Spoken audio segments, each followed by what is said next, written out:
Student जहाँ पे हमने आवाज़ की मुख्तलिफ खसूसियात की बात की, आवाज़ की एक और खसूसियत ये भी है कि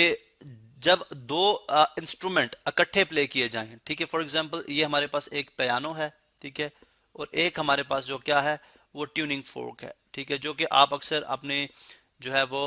लेबोरेटरीज के अंदर देख सकते हैं, ट्यूनिंग फोर्क, ठीक है। ये हमारे पास एक पियानो है, एक ट्यूनिंग फोर्क है, ये सेम, इनकी लाउडनेस भी सेम है, यानी जो हम लाउडनेस को अब एक्सप्लेन आप इसके लिए आप जानते हैं लाउडनेस बेसिकली क्या मुराद हमारा, ठीक है, कितनी ऊंची आवाज है, ठीक है, लाउडनेस भी सेम है, और प्लस इनकी जो है वो पिच भी सेम है, ठीक है, पिच मीन के आवाज कितनी पतली है या कितनी मोटी है, दोनों लाउडनेस भी सेम रखते हैं, पिच भी सेम रखते हैं, या सिंपल हम कह सकते हैं फ्रीक्वेंसी जो है वो हम दोनों की सेम रखते हैं, ठीक है। अब अगर आप देखें तो अगर ये जो जो दोनों डिवाइसेस हैं ये इकट्ठे प्ले किए जाएं तो ठीक है, हम बड़े आराम से इनमें फर्क मालूम कर सकते हैं कि एक जो साउंड है वो पियानो की है और एक जो है वो ट्यूनिंग फोक की है। या चले इस तरह से एक्सपेरिमेंट परफॉर्म किया जा सकता है कि फर्ज करें ये एक इनसाइड द रूम है, ठीक है, ये इनसाइड ऑफ द रूम है, कमरे बंद कमरा है, ठीक है, एक बंदा जो है वो इस को जो है वो इनसाइड ऑफ द रूम जाके प्ले कर रहा है, और हम लेट सपोज यहाँ पे इसका डोर है और हम डोर के लेट सपोज यहाँ पे खड़े हैं, ठीक है, और हम नहीं देख रहे कि ये डिवाइसेस कौन से हैं, सिंपली हम इसको सुनते हैं, ठीक है, और अगर हम हमारी पहचान है कि हम पियानो को जानते हैं कि पियानो की साउंड इस तरह से होती है, लेकिन बगैर देखे हम बता देंगे कि अभी जो साउंड प्रोड्यूस हुई है पियानो की थी, और उसी लाउडनेस और उसी पिच की जब दूसरी ट्यूनिंग फोक के साथ प्रोड्यूस कराई जाएगी तो हम बता सकते हैं कि जो साउंड है ये किसकी है, ट्यूनिंग फोक की है। अब ये किस वजह से, यानी ये ऐसा कैसा ऐसे जो है वो किस तरह से मुमकिन हो सकता है। अब हम जब हमने पियानो और ट्यूनिंग फोक के जो वेव पैटर्न थे, यानी पियानो के अंदर, बिकॉज आप देखें दोनों साउंड जो है वो क्या प्रोड्यूस करा रही हैं, डिस्टर्बेंस प्रोड्यूस करा रही हैं। अब उन डिस्टर्बेंस के हम पैटर्न्स को स्टडी करेंगे कि उनके पैटर्न जो है वो किस तरह से बनते हैं। फर्ज करें हमने पियानो का जब पैटर्न देखा तो पियानो का पैटर्न फर्ज करें तमाम जो स्ट्रिंग्स थी, स्ट्रिंग्स की जो मॉलिक्यूल्स है वो लेट्स सपोज समवट इस तरह से थे। अब हमने देखा जो साउंड का पैटर्न जो प्रोड्यूस हो रहा है वो कुछ इस तरह से हो रहा है, ठीक है,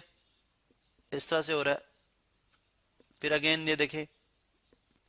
अगेन फिर ये इस तरह से, एंड समवट लाइक दिस, ठीक है। और इसी तरह से हमने देखा जो कि ये तो हो गया पियानो का पैटर्न ऑफ वेव, ठीक है, वेव पैटर्न पियानो का है। इसी तरह से हम वेव पैटर्न देखेंगे एक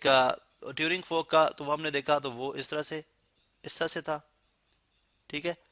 अब हमने जब हमने इसको डीपली स्टडी किया तो हमने देखा जी, हम कहते हैं जी को ये सारे पार्टिकल जो थे मीन पोजीशन पे हैं, यानी ये स्ट्रिंग थी पियानो की, या हम पार्टिकल्स की बात करें, स्ट्रिंग एक पार्टिकल्स की तरह से है, तो अब देखिए इसमें एम्पलीट्यूड वेरी कर रहा है, मतलब पहले अगर आप देखें तो एम्पलीट्यूड ज्यादा है, ठीक है, फिर रिड्यूस होता है, लेकिन एक ही यानी एक ये भी ये टॉप ऑफ द वेव है, ठीक है, इस वेव के टॉप पे है, क्योंकि अगर हम ट्यूनिंग फोक की पहले बात कर लें तो थोड़ा क्रेस्ट और ट्रफ भी रिवाइज हो जाएगा। हम बात करते हैं जी कि अगर लेट सपोज ये ट्यूनिंग फोक के पार्टिकल्स हैं, ठीक है, ये ट्यूनिंग फोक के हमारे पास छोटे छोटे पार्टिकल्स हैं जो एट रेस्ट हैं। अब ये जो जब आप इनको जब ये अपनी मीन पोजीशन से अपवर्ड जो वेव का पोर्शन बनाते हैं, ठीक है, ये एक वेव है बेसिकली, ठीक है, तो जब ये अपवर्ड वेव जो मूव करिए बेसिकली, ठीक है, तो ये वेव का जो अपवर्ड पोर्शन है दिस इज कॉल्ड क्रेस्ट, इसको हम क्या बोलते हैं, क्रेस्ट, और जो लोअर पार्ट होता है उसको हम बोलते हैं ट्रफ। और अमूमन हम जो है वो बात करते हैं जी कि जो क्रेस्ट है, ठीक है, उसमें अपने मीन पोजीशन से जो मैक्सिमम डिस्टेंस जाता है जहां पे पार्टिकल जाता है वो आपके पास क्या कहलाता है, this point is called amplitude. ये डिस्प्लेसमेंट जो है, ये जो डिस्टेंस है, दिस इज कॉल्ड एम्पलीट्यूड, यानी मैक्सिमम डिस्प्लेसमेंट एम्पलीट्यूड कहलाता है। इस तरह ये भी क्या है, ये भी हमारे पास क्या है, ये भी क्या है, एम्पलीट्यूड। अब हम बात करते हैं जी कि ये दोनों एम्पलीट्यूड है, ठीक है, दिस इज एम्पलीट्यूड एंड वो भी हमारे पास एम्पलीट्यूड था। अब इसमें अगर आप देखें तो इसका पैटर्न स्लाइड बहुत डिफरेंट है, देखने में भी अलग लग रहा है, और थोड़ा सा टेक्निकली इसको देखें तो हमें समझ आती है कि इसमें एक ही एम्पलीट्यूड है, यानी एक क्रेस्ट के अंदर एक एम्पलीट्यूड, एक ट्रफ के अंदर एक एम्पलीट्यूड, यानी एम्पलीट्यूड वेरी नहीं कर रहा, एक एम्पलीट्यूड रहता है, maximum distance through out the wave same रहता है, ठीक है। लेकिन इसमें देखें तो इसमें एम्पलीट्यूड वेरी कर रहा है, मतलब कभी एम्पलीट्यूड आपका मैक्सिमम है, ठीक है, यहाँ पे थोड़ा सा देखें उससे स्लाइटली लेस है, ठीक है, यहाँ पे एम्पलीट्यूड देखें कम है, ठीक है, यहाँ पे एम्पलीट्यूड देखें जो बेसिकली मल्टीपल एम्पलीट्यूड्स आ रहे हैं, ठीक है। अब मल्टीपल एम्पलीट्यूड्स एक में आ रहे हैं और एक में एम्पलीट्यूड जो है वो कांस्टेंट रहता है, ठीक है। इसी तरह से जब आपने दूसरी डिवाइसेस से ली गई या पैदा की गई वेव्स की बात करेंगे तो वो आपको थोड़ी सी डिफरेंट लगेंगी। जैसे हम साउंड यानी जो जो नॉइज होती है, जो शोर होता है, उसकी अगर हम उसकी वेव पैटर्न को स्टडी करते हैं तो एक नॉइज का जो वेव पैटर्न है वो हमें समवट इस तरह से लग सकता है कि उसके अंदर यानी उसके अंदर पैटर्न कोई नहीं है, ठीक है। ये देखें, ये इस तरह जा रही है, इस तरह आ रही है, इस तरह आ रही है, ठीक है। अब ये देखें,